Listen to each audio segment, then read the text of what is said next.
వరంగల్ తూర్పు నియోజకవర్గం చౌరస్తా కార్యాలయంలో వరంగల్ బీజేపీ జిల్లా అధ్యక్షులు గంట రవికుమార్ విలేకరుల సమావేశాన్ని ఏర్పాటు చేశారు. గంట రవి మాట్లాడుతూ నాయని రాజేందర్ రెడ్డి 40 సంవత్సరాలు సీనియర్ అయి ఉండి బండి సంజయ్పై వ్యక్తిగత విమర్శలు చేయడం సిగ్గుచేటు. బండి సంజయ్ బీసీ ప్రజల కోసం నేతల కోసం పోరాడే బీసీ నేత అయినప్పటికీ కాంగ్రెస్ ప్రభుత్వానికి ఢిల్లీలో ధర్నా చేస్తూ ఎలాంటి బీసీ సంఘం ఢిల్లీలో మద్దతు తెలపలేదన్నారు.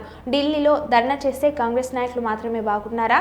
వరంగల్ సమస్యలన్నీ నాయని రాజేందర్ రెడ్డికి కనపడం లేదా అని విమర్శించారు. వరంగల్ అభివృద్ధి కోసం బీజేపీ నాయకులందరూ మాతో కలిసి పనిచేస్తారని అన్నారు. బీజేపీది బడుగు బలహీన పేదల అభివృద్ధి పరచడం ఒకటే.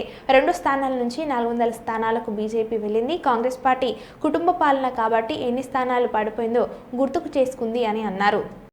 కేవలం కాంగ్రెస్ నాయకులు వారి పదవి కాపాడడం కోసం, రాహుల్ గాంధీతో మెప్పు పొందడం కోసం ఇక్కడ నుంచి పోయి ఆ ధర్నాలో పాల్గొన్నారు. ఏ మేధావి వర్గం కానీ, ఏ బీసీ కులాలు కానీ ఆ రిజర్వేషన్ మీద మాట్లాడడం. ఎందుకంటే అక్కడ జరిగేది క్లియర్గా తెలుస్తుంది. బీసీల పేరు చెప్పి బీసీలలో ముస్లింలను తీసుకొచ్చి యాడప్ చేయాలనేది ఒక కాంగ్రెస్ కుట్ర. దాన్ని ప్రజలు కూడా అర్థం చేసుకొని ఈరోజు దాని మీద మాట్లాడారు. ఈరోజు బీసీ రిజర్వేషన్ల గురించి భారతీయ జనతా పార్టీ మా రాష్ట్ర అధ్యక్షులు రామచంద్ర గారు క్లారిటీ ఇచ్చారు. 46% వరకు సర్పంచులు, ఎంపీటీసీ, జెడ్పీటీసీ స్థానాలను బీసీలకు, హిందువులకి బస్టాండ్ నిర్మాణము ఎక్కడేసిన బొంగలే అక్కడనే ఉన్నది.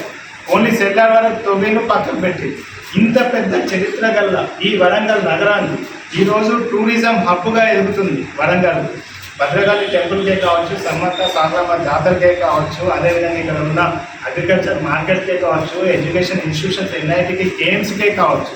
ఈరోజు పర్యాటకులు కానీ, ప్రయాణికులు కానీ వరంగల్కి పెరుగుతున్నారు. మరి అలాంటి దానికి వరంగల్ బస్టాండ్ లేదు. మరి ఈ ఆలోచన నాయని రాజేందర్ రెడ్డి గారికి ఎందుకు లేదు? మరి టౌన్లో ఉన్నారులే కదా, ఇక్కడ ఉన్న మంత్రి వాళ్ళు కొండ సుదీర్ఘకు అసలు సోయే లేదు కదా.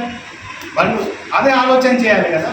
ఇక్కడ ఉన్న ప్రధాన సమస్యలు అటుకెక్కిపోయి దేశ రాష్ట్ర రాజకీయాలకు ఈ విమర్శలు చేసుకుంటా ఎన్నికల టైంలో చేయండి. మేము భారతీయ జనతా పార్టీ వరంగల్ జిల్లా నాయకులు మనం అడుగుతున్నాం. అభివృద్ధి కోసం మీతో కలిసి పనిచేస్తాం. ఒక డయాస్ ఏర్పాటు చేస్తాం.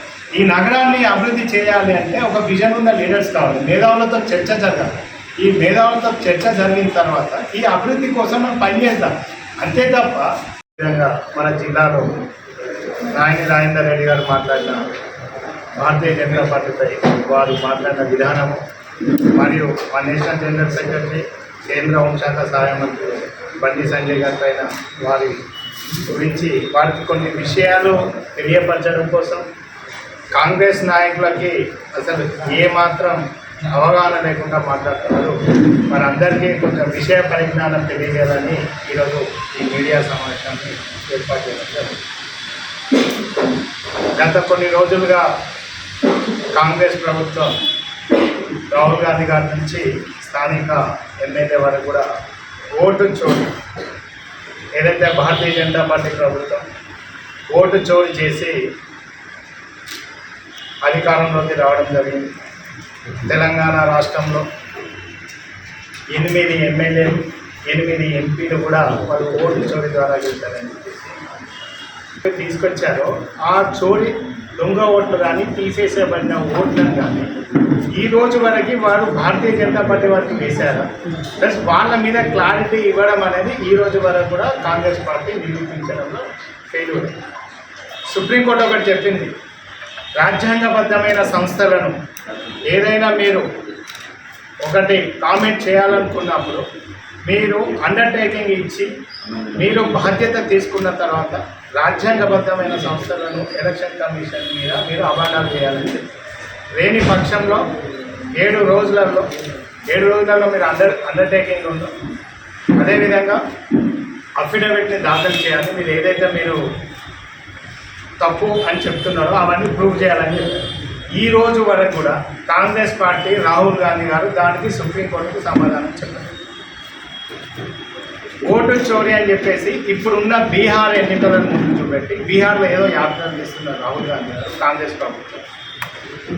బీహార్లో ఏదైతే 60 లక్షల పైచిప్పు ఓట్లను తీసేసామని ఎలక్షన్ కమిషన్ ఆఫ్ ఇండియా చెబుతుందో అవన్నీ కూడా చనిపోయిన ఓట్లు, మైగ్రేటెడ్ డబ్బులు ఉన్న ఓట్లను తీసేసి ప్రజల ముందు పెట్టింది.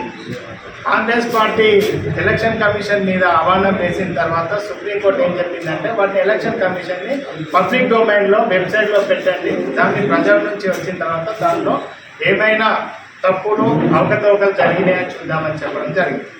మరి ఈ రోజు వరకు కూడా